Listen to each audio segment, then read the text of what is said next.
I stood there in my $15,000 wedding gown, watching as my fiancé Mark pulled his ex-girlfriend into a lingering kiss right in front of our 300 guests. The diamond ring on my finger felt suddenly heavy, almost burning. Everyone gasped. My father stepped forward, fists clenched. But I just laughed, a genuine, liberating laugh that silenced the room. "Keep the ring," I said, sliding it off and placing it in his champagne glass. "I think someone else deserves it more than me." What I couldn't know then was that the man who would truly value me was watching from the back row, waiting for his moment. 6 months earlier I was Sophia Chin, the ice queen of Manhattan finance. That's what they called me behind my back and sometimes to my face. I didn't mind. In a world where women are expected to soften their edges, I had deliberately sharpened mine. "Miss Chin, the Henderson portfolio projections are ready for your review," my assistant Julian said, placing a leather portfolio on my glass desk. I nodded without looking up from my computer screen. "And the Miyazaki merger?" "The paperwork arrived an hour ago. Legal says it's airtight." That was the day I closed a $2.3 billion deal that had taken 18 months of strategy and sleepless nights. My corner office at Chin Global Investments, yes, my family's company, overlooked Central Park, the fall leaves creating a tapestry of amber and crimson below. I should have felt accomplished. Instead I felt hollow. Later that evening at the celebration gala at the plaza, I stood by the champagne fountain in my Valentino dress, smiling mechanically as board members praised my ruthless brilliance.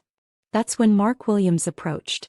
"You look like you'd rather be anywhere but here," he said, offering me a fresh glass of champagne. I raised an eyebrow. "Do I know you?" "Mark Williams, heir to the Williams Hotel Group." His smile was confident, practiced. "And you're Sophia Chin, the woman who just outmaneuvered some of the oldest wolves on Wall Street." There was something refreshing about his directness. He was tall, with perfectly coiffed dark hair and the kind of jawline that graced magazine covers. But it was his eyes that caught me, warm amber that seemed to hold genuine interest. "Congratulations on the Miyazaki deal," he continued. "My father says you're either a genius or insane." I actually laughed. The line between the two is remarkably thin. One dance turned into 3. One dinner turned into weekend getaways on his family's private jet. Mark was charming, ambitious, and seemed to understand the weight I carried as the only daughter of immigrant parents who had built an empire from nothing. "You don't have to be the ice queen with me," he whispered one night as we stood on the balcony of his penthouse. "I see the real Sophia." And I believed him. God, how I believed him. 4 months into our relationship, Mark proposed at 11 Madison Park. The ring was a flawless 5-carat diamond that caught every light in the room. "My parents always hoped I'd find someone who matches me in every way," he said, down on one knee. "You're not just my equal, Sophia. You're my perfect complement." The engagement party at his family's Southampton estate was a who's who of New York elite. Mark's mother, a former beauty queen with a perpetual Botox smile, hugged me a beat too long. "The Chens and the Williamses," she said, her voice carrying to nearby guests. "Imagine the possibilities for both our families." I ignored the comment, just as I ignored the way Mark's father cornered mine by the bar, talking animatedly about synergy opportunities. My best friend Zara cornered me in the powder room. "So, this is happening fast." I reapplied my lipstick. "When you know, you know." "And you know." Her eyes met mine in the mirror. "Sophia, you've always been calculated. This feels like I'm finally letting myself be happy." I smiled, but it didn't quite reach my eyes. "Mark is everything I should want." "That's not the same as everything you do want," she said softly. Later that night, I was looking for Mark when I overheard him on the phone in his father's study. "I'll handle it, just not today," he said in a low voice. "This merger is too important to my family." I froze. "Merger?" He hung up before I could hear more. When I asked him about it, he laughed it off. "Just business talk. Dad's always working, even at parties." He kissed my forehead. "Nothing for you to worry about." But something shifted that night, a subtle crack in the perfect facade. The wedding planning became a full-time job in itself. Mark's mother insisted on the St. Regis ballroom, a 10-tier cake, and a guest list that grew to include people I'd never met. I found myself nodding along, too busy with work to argue over centerpieces and seating charts. "You seem distracted," Mark noted one evening as we reviewed venue options. Second thoughts. Just tired, I said, forcing a smile. The Zhang account is driving me crazy. He nodded, but his phone buzzed for the fourth time in an hour. He checked it quickly, angling the screen away from me. I pretended not to notice, just as I pretended not to notice when a text flashed on his screen from someone saved simply as V a week later. My mother, ever practical, noticed my hesitation during a dress fitting. Marriage is a partnership, Sophia, she said, adjusting my veil. Your father and I built everything together. Is this man your true partner? I thought about the way Mark listened intently when I spoke about work, how he remembered my coffee order, the way he looked at me across crowded rooms as if I were the only person there. Yes, I said firmly. He is.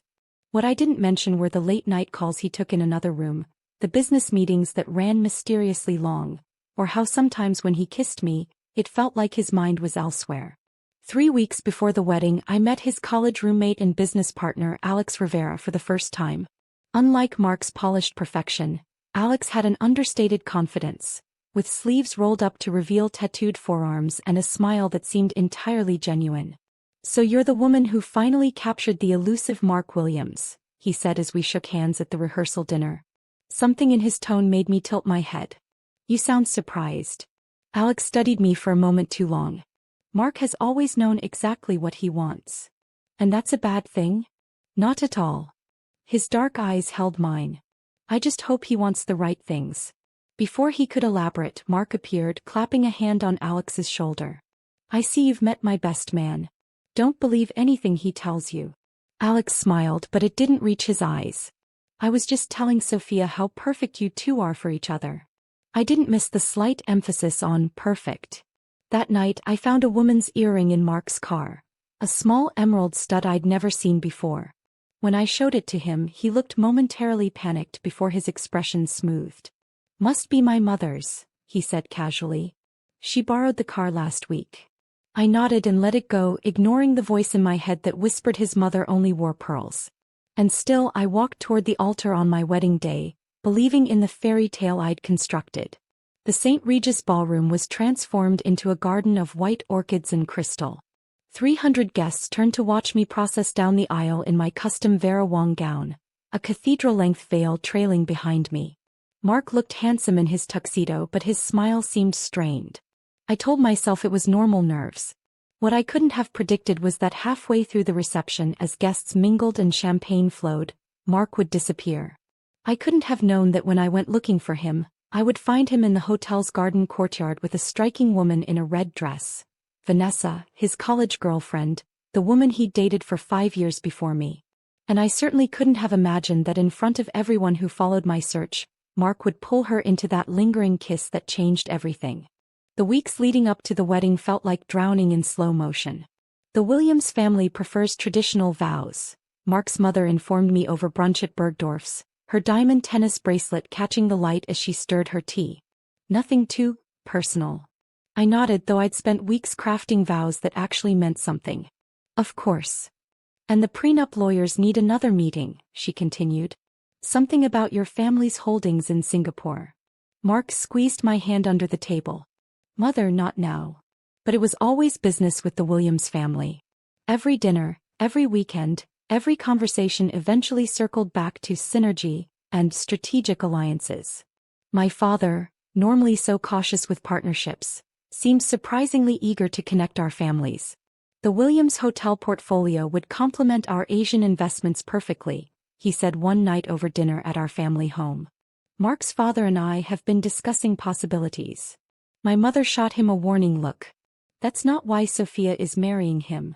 Of course not, my father recovered quickly. But it's a fortunate alignment nonetheless. Mark smiled that perfect smile. I'm marrying Sophia for her brilliant mind and beautiful heart, he said smoothly. The business advantages are just a bonus. Everyone laughed, but something in his tone made me pause. Later that night, as we drove back to his penthouse, I asked, "Is that really how you see our marriage? As a business advantage?" "Don't be ridiculous," he said, eyes on the road. "I was just playing along with your father." But his phone buzzed again, the fourth time that evening, and he checked it at a red light, angling the screen away from me. "Who keeps texting you?" I asked, trying to sound casual. "Work stuff." The Singapore property is a nightmare. I wanted to believe him. I did believe him. Until 3 nights later when I woke at 2 a.m. to find his side of the bed empty. I found him in the living room staring at his laptop screen. Before he could close it, I caught a glimpse of photos. Mark with a woman I didn't recognize, both in graduation caps and gowns, arms wrapped around each other. Couldn't sleep? I asked. He shut the laptop quickly. Just checking some work stuff. At 2 a.m.? The Singapore time difference, he said, not meeting my eyes. I sat beside him. Mark, if there's something you need to tell me before we get married, now would be the time. He finally looked at me and for a moment I thought he might confess something. Instead he cupped my face in his hands. The only thing I need to tell you is that in 3 weeks, you'll be Mrs. Williams, and I'll be the luckiest man alive. His words were perfect. They always were. But his eyes held something I couldn't decipher. The next day I had lunch with Zara at our favorite sushi place in Tribeca. You look exhausted, she said bluntly. Wedding stress. I picked at my rainbow roll. Something feels off with Mark lately. He's distant. Secretive with his phone. Zara put down her chopsticks. Please tell me you're not ignoring red flags 3 weeks before your wedding. They're not red flags, I insisted. He's under pressure with work and his mother is being impossible about the wedding details. Sophia. Her voice softened. You've never been the type to make excuses for people. Why start now? Because I'd already sent 300 invitations. Because both families had publicly announced the marriage in the Wall Street Journal. Because I'd spent 32 years building walls around myself and Mark was the first man who'd scaled them. Or so I thought. That afternoon I went to Mark's office to surprise him with lunch. His assistant gave me a strange look when I said I'd wait in his office. Mr. Williams is in a meeting, but... She hesitated. I can let him know you're here. No need. I'll surprise him, I said, already walking toward his door. I should have noticed her panic. Mark's office was empty, but his suit jacket hung on the back of his chair, and his computer was open. I set down the lunch bag and turned to leave when I noticed a small velvet jewelry box on his desk. My heart softened. A wedding gift, perhaps? I shouldn't have opened it. But I did. Inside was an emerald necklace, not my birthstone, but exactly matching the earring I'd found in his car weeks ago. A small card tucked inside read simply, 4V, always. I set it down with trembling hands just as the door opened. But it wasn't Mark. It was Alex, his business partner, holding a stack of folders. He froze when he saw me, eyes darting to the open jewelry box and back to my face. Sophia. Is V short for Vanessa? I asked quietly. Alex set down the folders. You should talk to Mark. I'm asking you. He ran a hand through his dark hair, conflict evident on his face. It's not my place. Alex, please. If you know something. Mark and Vanessa dated through college and 2 years after, he finally said. It was serious. Engagement serious until her family lost everything in the 2008 crash. The implication hung in the air. The Williams family didn't approve of her anymore, I finished for him. Alex nodded slowly. Mark's father is strategic about relationships. And now she's back in the picture? She came back to New York about 2 months ago, he admitted. I told Mark he needs to be straight with you, but... The office door opened and Mark walked in, stopping short when he saw us. His eyes went immediately to the open jewelry box. Sophia, he said with that same perfect practiced smile. What a surprise. But beneath the surface, everything had changed. Wedding mornings are supposed to be magical. Mine was a military operation. The flowers for table 17 are cream instead of ivory. Mark's mother barked into her phone as she swept into my suite at the St. Regis. Fix it. Now. My own mother sat quietly in the corner, watching as an army of stylists transformed me into the perfect Williams bride. The 15-carat diamond earrings Mark's family had gifted me weighed heavy on my ears. Family heirlooms his mother had emphasized not to be removed. Are you happy, Sophia? My mother asked in Mandarin when we were briefly alone. I met her eyes in the mirror. I'm doing what's expected. She nodded, understanding the weight of those words in our culture. Then she pressed something into my hand, a jade bracelet that had belonged to my grandmother. Remember who you are, she whispered. A Chin woman never loses herself even in marriage. I slipped it on beside the diamond tennis bracelet from the Williams family. The contrast was striking.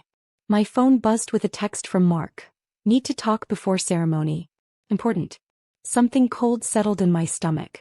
After our confrontation in his office last week, Mark had spun an elaborate explanation about the emerald necklace.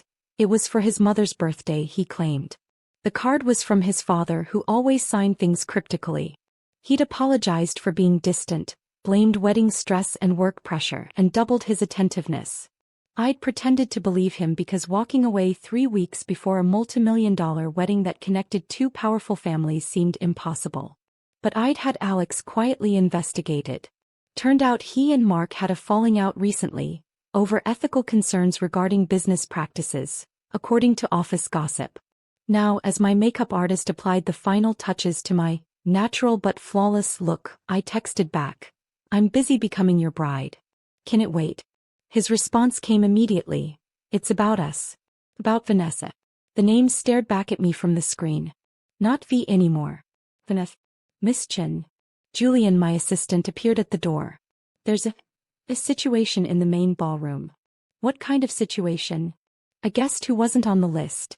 Security stopped her, but she's causing a scene." I didn't need to ask who it was. Ignoring the protests of my styling team, I wrapped a hotel robe over my slip and followed Julian to the security office off the main lobby. On the monitors I could see her, tall, elegant, with flowing dark hair, wearing a red dress that hugged every curve. The woman from Mark's college photos. Vanessa. She was arguing with 2 security guards while the wedding planner fluttered anxiously nearby. "Mark invited me," she insisted. "Check with him." I should have been angry. Instead, a strange calm settled over me. "Let her in," I told the head of security. "Miss Chin, Mr. Williams specifically revised the guest list last week too." I said, "Let her in." My voice was steel. "And tell Mr. Williams his special guest has arrived." Back in my suite, I dismissed everyone except Zara, who watched me warily as I sat calmly at the vanity. "You're taking this surprisingly well," she said. "What would you prefer? Tears? A tantrum?" I met her eyes in the mirror. "I've spent my entire career being underestimated, Zara. I refuse to be a hysterical bride. There's a difference between hysteria and justified anger." I applied another coat of lipstick. "I'm saving my reaction for the most strategic moment." The ceremony was set to begin in 30 minutes. My father appeared at the door, handsome in his tuxedo, his expression concerned. "The Williams boy is asking to see you," he said in Mandarin. "Says it's urgent." Everything with Mark is urgent these days. I stood adjusting my robe. "Tell him tradition says it's bad luck for the groom to see the bride before the wedding." My father hesitated. "Sophia, if you don't want to go through with this." "Did you know?" I interrupted. "About the business merger that's really happening here? About how the Williams Group needs our capital to expand into Asia." His silence was answer enough. "Don't worry, Baba," I said, kissing his cheek. "I won't embarrass our family." But I didn't say I'd go through with the wedding. As the minutes ticked down, I slipped into my wedding dress, a custom-made masterpiece of silk and lace that cost more than most people's homes. I looked every inch the perfect bride, poised to join 2 dynasties. "It's time," the wedding planner announced nervously at the door. The grand ballroom of the St. Regis had been transformed into a winter wonderland of crystal and white flowers. 300 of New York's elite rose as the first notes of the wedding march began. At the end of the aisle stood Mark, devastatingly handsome in his tuxedo, his smile tight around the edges. And there, in the 3rd row, was Vanessa in her red dress, a slash of crimson among the pastels and neutrals of proper wedding attire. Mark's eyes darted between us as I processed down the aisle on my father's arm. I kept my expression serene even as I noticed Alex, the best man, watching me with something like admiration in his eyes. The ceremony began traditionally enough. The officiant spoke of love and commitment while I scanned the crowd, noting the business associates who outnumbered actual friends, the society photographers strategically placed, the Williams family members watching with calculating eyes. This wasn't a wedding. It was a merger announcement with formal wear. Then came time for the vows. Mark went first, his words perfectly romantic and utterly empty. When he finished, he reached for my hand, relief evident in his eyes. I was supposed to respond with the traditional vows the Williams family had approved. Instead, I turned to face our guests. Before I commit to forever, I said clearly, I have a question for the groom. A murmur rippled through the crowd. Mark's mother went rigid in the front row. Mark, I said, my voice carrying through the hushed room. Why don't you tell everyone why Vanessa is really here today? And that's when the perfect facade finally shattered completely. Mark's face drained of color. Sophia, this isn't the time. Actually, it's exactly the time, I said, my voice steady despite the hammering of my heart. Before I commit my life to you, I'd like to know why your ex-girlfriend is at our wedding wearing the same emerald necklace I found in your office last week. A collective gasp rippled through the ballroom. Vanessa's hand flew to her throat, where the emerald pendant gleamed against her skin. It's not what you think, Mark started, but his eyes darted to Vanessa. That's when I laughed, a genuine liberating sound that silenced the room. 6 years of building my reputation as the Ice Queen of Manhattan finance, and here I was, finding my voice at the moment it mattered most. Let me guess, I said, turning to face our guests. Mark and Vanessa dated through college. She was his first love, but when her family lost everything in the financial crisis, the Williams family decided she wasn't suitable anymore. I looked directly at Mark's father. Correct me if I'm wrong, Mr. Williams. The older man's jaw tightened, but he remained silent. Then the Williamses set their sights on the Chin family. New money, yes, but plenty of it, with connections across Asia that would help the Williams Group expand. I turned back to Mark. Was that your father's idea or yours? Sophia, please, Mark hissed. You're embarrassing yourself. That was when my father stepped forward, his expression thunderous. But I placed a hand on his arm. I'm not the one who should be embarrassed, I said calmly, sliding the diamond ring off my finger. Keep the ring, I added, dropping it into Mark's champagne glass with a satisfying plink. I think someone else deserves it more than me. With that, I gathered the ridiculous train of my wedding dress and walked, not ran but walked, back down the aisle, head held high. Zara fell into step beside me, her arm linking with mine. To my surprise, Alex slipped away from the wedding party and followed us out. Miss Chin. Miss Chin. Reporters who had been waiting to cover the society wedding of the year swarmed as we exited the hotel. Camera flashes blinded me, microphones thrust toward my face. Can you comment on what happened in there? Is the wedding off? I stopped and faced them directly, aware of the tableau I presented. Jilted bride in a designer gown, flanked by her best friend and her ex-fiance's best man. The merger has been called off due to irreconcilable differences, I said, borrowing the language of business. Then, with a small smile, I wish all parties the best in their future endeavors. It was the perfect soundbite, professional, dignified, and just cryptic enough to drive everyone wild with speculation. Social media would explode within the hour. As if on cue, my phone began ringing in Zara's purse. My parents. Mark. His parents. Business associates wondering if the actual merger talks were also off. I ignored them all as Zara hailed a taxi. The Pierre, she told the driver, naming another luxury hotel across town. You planned a getaway hotel? Asked surprised. I had a feeling, she admitted. Call it maid of honor intuition. Alex cleared his throat from where he stood awkwardly by the curb. I should go back. Why? I asked. To support the man who just humiliated himself in front of New York society.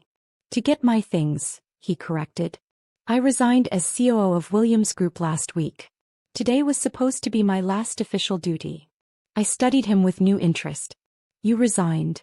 Ethical differences. His expression was unreadable. Their expansion plans for Singapore involved displacing an entire neighborhood of historic shophouses. I wouldn't sign off on it. For the first time that day, genuine surprise registered on my face. That was my project, I said quietly. I've been working with local preservation groups to stop exactly that kind of development. Something shifted in his expression. I know. The implications of that simple statement hung between us. He'd been paying attention to my work, to my values, while Mark had been, what? Planning how to manage me after the wedding? Come with us, Zara said suddenly. Unless you'd rather deal with the Williams family meltdown back there. 20 minutes later we were in a suite at the Pierre. Me still in my wedding dress, Alex loosening his bow tie, and Zara ordering champagne from room service. To dodging bullets, she toasted when the drinks arrived. I took a sip, the bubbles matching the strange effervescence in my chest. I should be devastated, I mused. But you're not, Alex observed. No. I considered this. I'm relieved. My phone buzzed again, this time with a news alert. Someone had already leaked the story. Breaking. Chin Williams' wedding disaster as groom's ex crashes ceremony. That was fast, Zara muttered, reading over my shoulder. The story featured a blurry photo of me walking out head high. The comments were already flooding in. Hashtag Sophia Deserves Better was trending.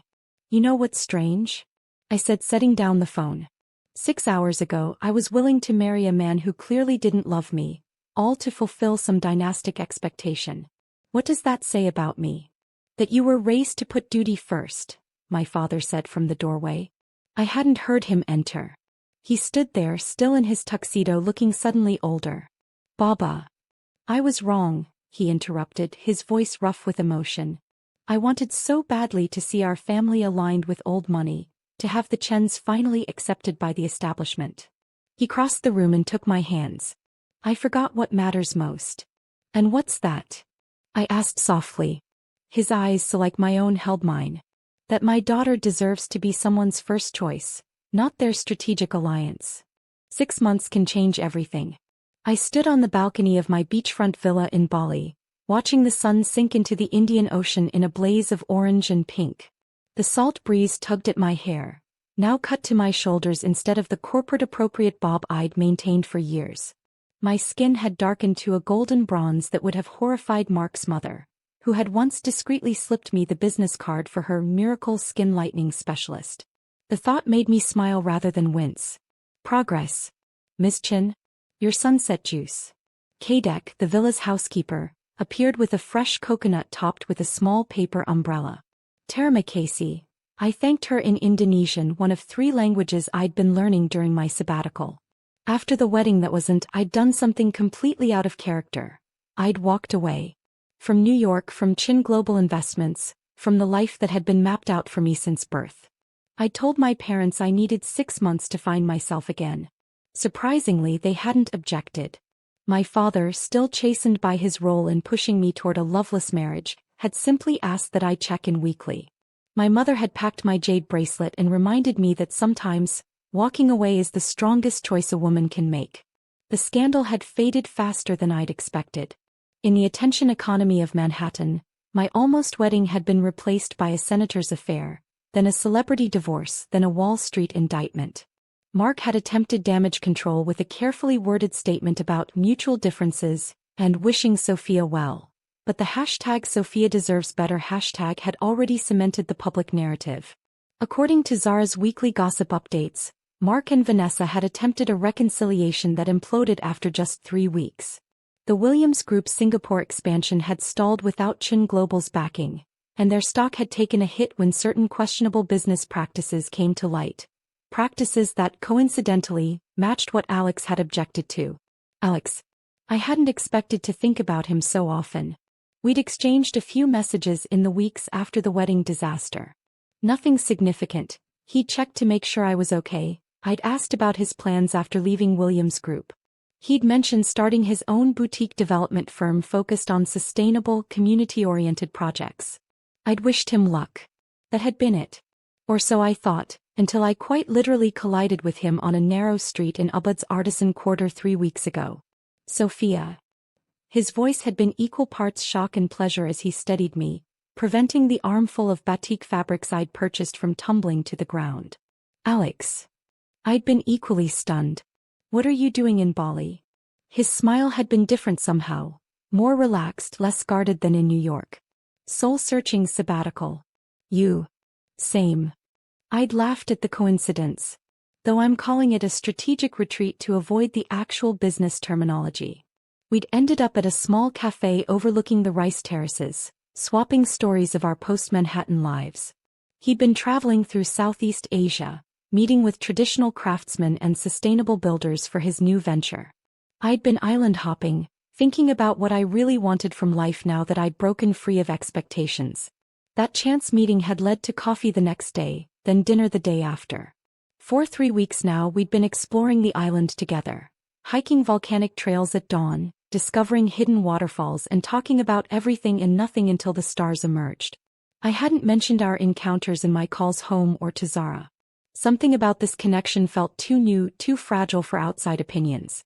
After nearly marrying the wrong man, I was wary of rushing into anything, even friendship. Beautiful evening. Alex's voice pulled me from my thoughts as he joined me on the balcony, keeping a respectful distance. He'd rented a villa down the beach, close enough for daily adventures but far enough to give us both space. It is, I agreed, watching as the last sliver of sun disappeared beneath the horizon. Did you finish your investor call? He nodded. 3 more backers for the Kampong Preservation Project. Turns out there's an appetite for development that doesn't involve bulldozing cultural heritage. I'm not surprised. I smiled. People want to feel good about where they put their money. Speaking of money, he said, leaning against the balcony rail, have you thought more about your idea? During one of our late-night conversations on the beach, I'd shared a half-formed concept that had been percolating since my wedding day. A platform for women in transitional moments, providing both financial education and emotional support. Part investment fund, part community. I've been sketching some business models, I admitted. There's a gap in the market. Most financial advisors treat major life changes, divorce, widowhood, career shifts, as purely fiscal events. But they're more than that, Alex finished. They're identity earthquakes. I looked at him, surprised by his insight. Exactly. A comfortable silence settled between us as the first stars appeared. In the distance, I could hear the faint sound of a beachfront restaurant beginning its evening gamelan performance. You know, Alex said finally, I was at a cafe in Seminyak yesterday and overheard the most interesting conversation. Oh, a European couple getting engaged. The man had this elaborate speech prepared, talking about their brand synergy and how their Instagram followers would double after the wedding. He shook his head. The woman just sat there looking increasingly horrified. I couldn't help but laugh. What happened? She told him she wanted a partner, not a marketing strategy, and walked out. His eyes met mine, warm with amusement and something deeper. Made me think of you at the St. Regis. I didn't walk out until after the marketing strategy was fully exposed, I pointed out. But you did walk out. There was admiration in his voice. Do you regret it? Any of it? I considered the question seriously, watching the silver path the rising moon cast across the water. I regret not trusting my instincts sooner, I said finally. But no, I don't regret walking away. Sometimes you have to lose what you thought you wanted to find what you actually need. Alex's hand moved across the balcony rail, not quite touching mine but close enough that I could feel the warmth of his skin. And what do you need, Sophia Chen? I turned to face him fully, suddenly aware of how far I'd come from that perfect, controlled woman in the designer wedding dress. I'm still figuring that out, I said honestly. But I know it starts with being someone's first choice. New York in autumn still took my breath away. The crisp air, the golden light filtering through Central Park's canopy, the energy that pulsed through the streets. I'd missed it more than I'd admitted to myself. Miss Chen, your 2 o'clock is waiting in the conference room, my new assistant May informed me as I stepped off the elevator into the offices of Phoenix Rising, my newly launched venture. The irony of the name wasn't lost on anyone in Manhattan's financial circles. 6 months after walking out of my own wedding, I'd returned with a business plan that had secured $50 million in first-round funding within 2 weeks. A platform dedicated to helping women navigate financial independence during major life transitions. Tell them I'll be right there, I said, pausing to straighten a framed photo on the wall. Me with a group of Balinese women entrepreneurs who'd become the inspiration for Phoenix Rising. Beside it hung the jade bracelet my mother had given me, now mounted in a shadow box as the company's unofficial talisman. My phone buzzed with a text from Alex. Good luck with the Watson Group. Dinner after to celebrate? I smiled, typing back. Confident I'll land them, are you? His response came immediately. Confident in you. The simplicity and sincerity of those 3 words still caught me off guard. After Bali, we'd returned to New York separately, me to launch Phoenix Rising, Alex to establish Rivera Sustainable Development. We'd maintained a careful friendship, collaborating professionally when our business interests aligned, supporting each other's ventures from a respectful distance. Nothing more had happened between us, despite the undeniable connection we'd formed in Bali.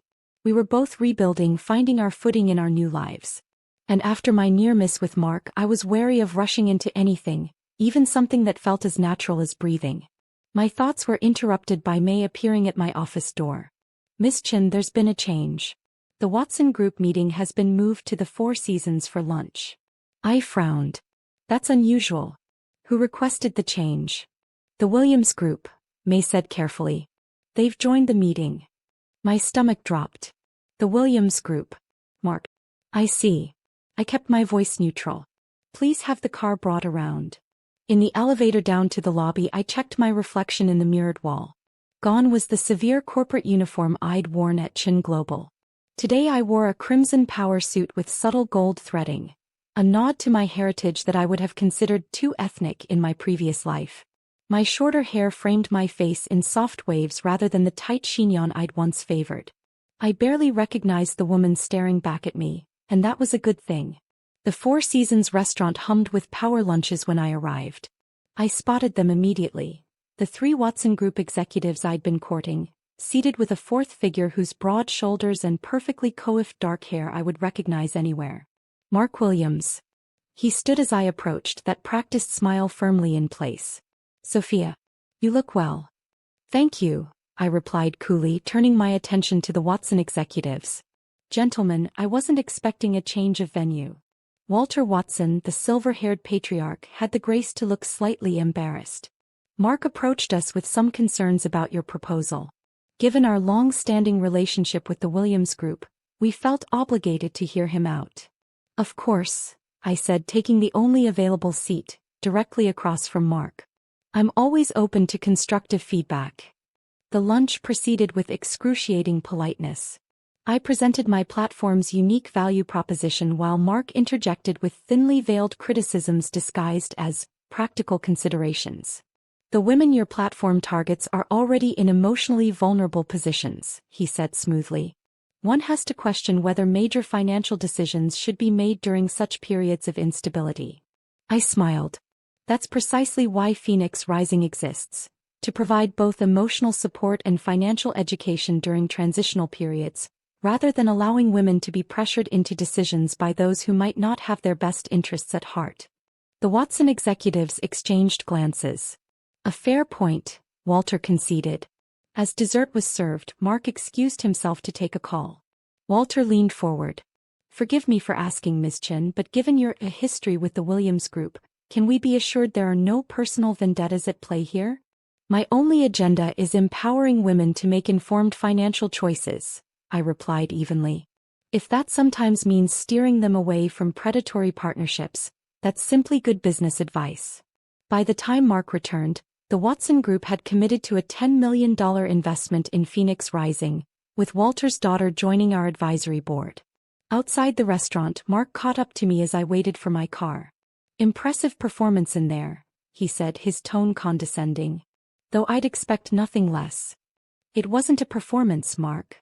Come on, Sophia. This whole reinvented woman act. The new company, the new look. It's clearly about showing me what I lost." I laughed, genuinely amused. "Not everything is about you." His expression hardened. "Is that why you've been spending time with Alex? To get back at me?" I stilled. "You've been keeping tabs on me. Manhattan is a small island for people in our circles." He stepped closer. "Alex isn't who you think he is. Did he tell you he was the one who first identified your family as a potential merger target? That was his research, his recommendation." Before I could respond, another voice cut in. "That's not quite accurate." Alex stood a few feet away, hands in the pockets of his charcoal suit. Unlike Mark's perfectly styled appearance, Alex had a slightly rumpled quality that somehow made him seem more authentic.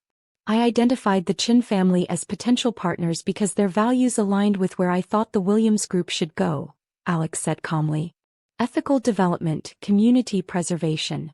Sophia's work in Singapore demonstrated those values. He looked directly at me. "What I didn't recommend was manipulating that partnership through a marriage." Mark's jaw tightened. "You're a hypocrite, Rivera." You were happy enough to take your cut of Williams Group profits all those years. You're right, Alex acknowledged. It took me too long to find my integrity. That's something I have to live with. He turned to me. I came to escort you to the Harrington Foundation event, but I can head over alone if you'd prefer. Mark looked between us, calculation in his eyes. So it is true. How convenient that my former best friend and my former fiancé found each other. Former being the operative word, I said quietly. Goodbye, Mark. As we walked away, Alex kept a respectful distance between us. I should have told you about my role in identifying your family for partnership, he said once we were out of earshot. Yes, you should have. I stopped, turning to face him. Is there anything else I should know? Alex met my gaze directly. I'm being considered for a development project in Singapore. If I get it, I'd be relocating there for at least a year. The news hit me with unexpected force. I see. When would you leave? 2 weeks. His eyes searched mine. Unless I had a reason to stay. Around us, New York continued its relentless pace. Yellow cabs honking, pedestrians rushing past, the autumn sun casting long shadows between skyscrapers. In that moment I realized I'd come full circle, back to the city where I'd almost lost myself. The question was, what would I do now with the self I'd found? The Harrington Foundation gala blurred around me, champagne flutes clinking, designer gowns swishing, Manhattan's elite performing their carefully choreographed social dance. But all I could focus on was the bombshell Mark had dropped. Did he tell you he was the one who first identified your family as a potential merger target? Alex stood across the room, deep in conversation with an environmental architect. He looked up, caught my eye, and smiled, that genuine smile that never seemed calculated. Was it all just another performance? You're thinking too loudly, Sarah murmured, appearing at my elbow with 2 champagne flutes. I can practically hear the gears turning. I accepted the champagne. Did you know about Alex's role in the Williams-Chin merger plans? Bits and pieces, she admitted. I heard rumors after you left for Bali. And you didn't think to mention it? Would it have made a difference? You were finally finding yourself, Sophie. The last thing you needed was more Williams Group drama. She had a point, but the revelation still stung. I'd spent 6 months rebuilding myself on a foundation of authenticity, and now I had to question whether my closest new relationship was built on omissions and half-truths. He's not Mark, Sarah said, following my gaze to where Alex stood. Whatever his past mistakes, Alex was the one who walked away from Williams Group on principle. After how many years of complicity? I countered. We all have a past we're not proud of. She squeezed my arm. The question is whether we learn from it. The string quartet transitioned to a waltz, and couples drifted onto the dance floor. I excused myself and slipped out onto the terrace, needing air and space to think. The Manhattan skyline glittered before me, a constellation of light and ambition. Hiding from me? Alex's voice was soft as he joined me at the balustrade. Thinking, I corrected. About Mark's revelation. It wasn't a question. I turned to face him. Were you ever going to tell me? Yes. No hesitation. But I wanted to find the right time, the right way to explain that part of my past. And what is the right way to explain that you essentially picked me out of a catalog of potential business assets for the Williams family? Alex winced. That's not how it was. Then tell me how it was, I challenged. No more convenient omissions. He leaned against the stone railing, gathering his thoughts. 5 years ago, the Williams Group was looking to expand into Asia. Mark's father wanted to do it the old-fashioned way.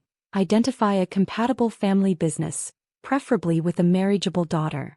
My stomach turned. Charming. I thought it was archaic and offensive, Alex continued. I argued that we should form partnerships based on business compatibility and shared values, not arranged marriages. Mark's father disagreed, so I compiled a list of Asian-owned businesses with strong ethical track records and real innovation, companies we could learn from, not just exploit. And my family's company was on this list. He nodded. Your work in Singapore, preserving the historical architecture while still creating modern living spaces, it was revolutionary.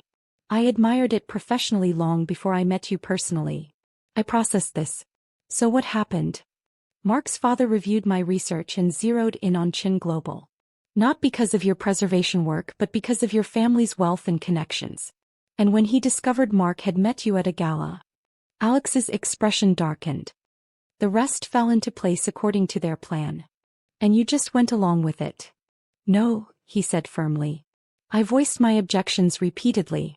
That's when the rift between Mark and me began. But I didn't leave. I told myself I could do more good from the inside, pushing for ethical practices. He ran a hand through his hair. It was a convenient rationalization for my cowardice. When did you know about Mark and Vanessa? They'd been in contact since she returned to New York, but I didn't know how serious it was until a week before your wedding. I confronted him, told him he needed to be honest with you. That's why you resigned. He nodded. The Singapore project was the final straw. When I saw they were going to bulldoze the exact neighborhood you'd fought to preserve, using capital from your family. His voice trailed off. I couldn't be part of it anymore. We stood in silence, the city noise a distant hum below us. Why didn't you warn me directly? Finally asked. Would you have believed me? The best friend suddenly raising concerns a week before the wedding. He shook his head. You'd have thought I was jealous or sabotaging Mark. He had a point. The Sophia of 7 months ago, desperate to please, committed to a merger disguised as a marriage, wouldn't have listened. Is that why you came to Bali? The question had been gnawing at me. To ease your conscience by checking on me? No. His response was instant. I went to Bali because I needed to figure out who I was without the Williams Group. Meeting you there was coincidence, the best kind. Pretty convenient coincidence, I noted skeptically.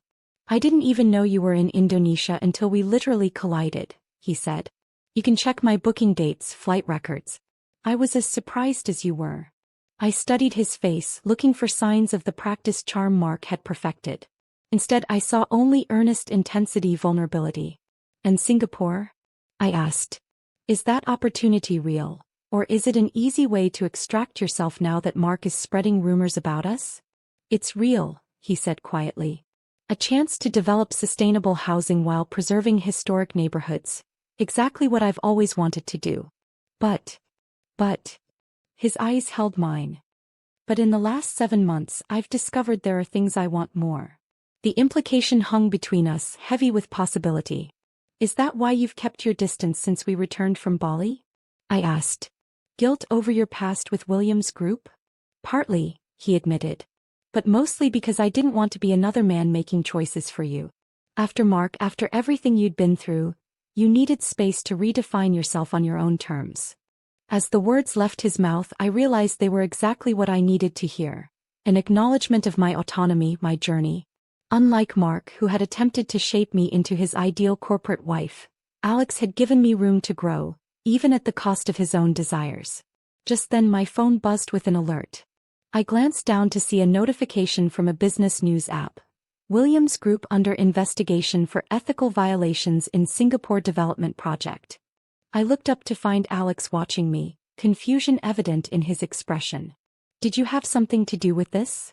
I asked, showing him the alert. His eyes widened in genuine surprise. No. But I know who might have. Before he could elaborate, the terrace doors burst open. Zara rushed out, tablet in hand. Sophie, you need to see this. Someone leaked internal Williams Group documents showing they falsified environmental impact studies for the Singapore project. The same ones Mark tried to get your family to financially back. That's what he was so desperate to discuss before the wedding, I realized aloud. The deal was already in trouble. Alex looked grim. The Williams Group needed Chin Global's reputation for ethical development to lend credibility to a fundamentally corrupt project. I felt a cold clarity washing over me. So our marriage wasn't just about money. It was about using my family's name as a shield. And now they're exposed, Zara said, scrolling through the breaking news. The Singaporean government is suspending all Williams Group projects pending investigation. As the implications sank in, I turned back to Alex. You said you know who might have leaked this? He hesitated, then nodded toward the gala. Through the glass doors I could see Mark in animated conversation with his father, both men's faces tight with controlled panic. Vanessa, Alex said simply. She works for the environmental agency that reviewed the impact studies. Mark thought he was being clever, using their relationship to gain insider information. I don't think he considered she might have principles of her own. 1 year to the day after my almost wedding, I stood on the stage of the Women in Global Finance Summit, accepting the Innovator of the Year award for Phoenix Rising. The irony wasn't lost on me, being celebrated for a company born from what should have been my greatest humiliation. This platform grew from a simple realization, I told the audience of industry leaders. Our most vulnerable moments often contain the seeds of our greatest strength, if we're brave enough to nurture them. From the front row, my parents beamed with a pride I'd never seen when I was climbing the corporate ladder at Chin Global. My mother wore her jade bracelet, the original that had inspired Phoenix Rising's logo, and my father had tears in his eyes. In the year since the Williams Group scandal broke, the business landscape of Manhattan had shifted dramatically. Mark's father had been forced to resign amid the investigation into the Singapore project. Their stock had plummeted and they'd sold off several properties to stay afloat. Mark himself had retreated from public view after a particularly damning exposé revealed his pattern of using romantic relationships for business advantage. Not just with me but with at least 3 other women from influential families. As for Vanessa, she'd neither confirmed nor denied being the whistleblower, but she'd been promoted within her environmental agency and was now heading their international compliance division. We'd had coffee once, an awkward but necessary conversation that had ended with mutual respect, if not friendship. The success of Phoenix Rising proves that empathy and ethics aren't just nice ideals, they're good business, I concluded my speech. When we support women through transitions, we don't just change individual lives. We transform entire communities. The applause was gratifying, but my eyes sought out only one person in the crowd. Alex stood at the back of the hall, arms crossed, a small smile playing on his lips. He'd postponed his Singapore project, not cancelled, but restructured it to allow him to split his time between Asia and New York. Quite the victory lap, Zara commented as we sipped champagne at the reception afterward. From jilted bride to feminist financial icon in 12 months. I laughed. Hardly an icon. Tell that to my Instagram feed. Hashtag Sophia Shows Us is trending again. My phone buzzed with a text from Alex. Proud of you. Meet me on the rooftop when you can slip away. 20 minutes later, I found him on the hotel's rooftop garden. The Manhattan skyline stretched around us, the same view I'd contemplated the night of the Harrington Gala, but everything else had changed. Congratulations, Ms. Innovator of the Year, he said, handing me a small box tied with a simple ribbon. What's this? Open it. Inside was a jade pendant in the shape of a phoenix, suspended on a delicate gold chain. Alex. It's not a diamond, he said quietly. I know better than to compete with the past, but I wanted you to have something that represents who you've become. I held the pendant in my palm, feeling its subtle weight. It's beautiful. He took it gently and moved behind me to fasten it around my neck. I leave for Singapore next week, he said, his breath warm against my hair. For 2 months. I turned to face him. I know. I'd like you to come with me. Not permanently, you have Phoenix Rising here. But maybe for a few weeks. His eyes held mine. There's a preservation project in the Tayong Baru neighborhood I think you'd find interesting. And I know some remarkable women entrepreneurs who'd be perfect partners for your platform's Asian expansion. I smiled at how well he knew me, appealing not to romance but to my passions, my vision. Are you trying to seduce me with urban preservation and business opportunities, Mr. Rivera? Is it working? The playfulness in his tone couldn't hide the vulnerability beneath. It might be, I admitted. We stood in comfortable silence, watching the city lights shimmer below us. In the distance I could see the St. Regis, where a year ago I'd walked away from a marriage that would have slowly erased me. I've been thinking about what you said that night in Bali, Alex said finally. About being someone's first choice. And you have always been my first choice, Sophia. Even when I couldn't act on it, even when it wasn't my place to say it. He took my hand, his thumb tracing circles on my palm. I chose you long before you chose yourself. My breath caught in my throat. That's a dangerously romantic thing to say. I mean it dangerously. His eyes were serious now. I've spent a year watching you rebuild yourself, launch a company, change lives. I've never admired anyone more. And I've never been more certain of what I want. Which is a partnership. Real, equal, and eyes wide open. He squeezed my hand gently. No mergers, no acquisitions. Just us choosing each other first every day. I thought about the woman I'd been a year ago, so careful, so controlled, so willing to settle for less than I deserved. The woman who had stood in a $15,000 wedding gown, watching her fiancé kiss another woman, and found unexpected strength in that breaking point. I have conditions, I said, lifting my chin. Name them. I keep my company, my apartment, my independence. Wouldn't want you any other way, he agreed. I won't be managed or directed or shaped into someone's ideal. The Sophia chin I fell for is already my ideal. And no proposals in public places with diamond rings that cost more than most people's cars. He laughed, a warm sound that curled around my heart. So specific. Bad experience. I raised an eyebrow and he pulled me closer. If we ever reach that point, he said softly, it will be private, meaningful, and entirely about us. No audience, no performance. As if to seal this promise, he kissed me, not the calculated kiss Mark had perfected, but something honest and questioning and real. I leaned into it, letting the last of my reservations dissolve. Later that evening, as we walked hand in hand through the quiet streets of the city that had witnessed both my greatest humiliation and my most triumphant reinvention, my father called. The speech was beautiful, daughter, he said in Mandarin. Your mother and I are very proud. Thank you, Baba. There was a pause, then, is he good to you? This Alex.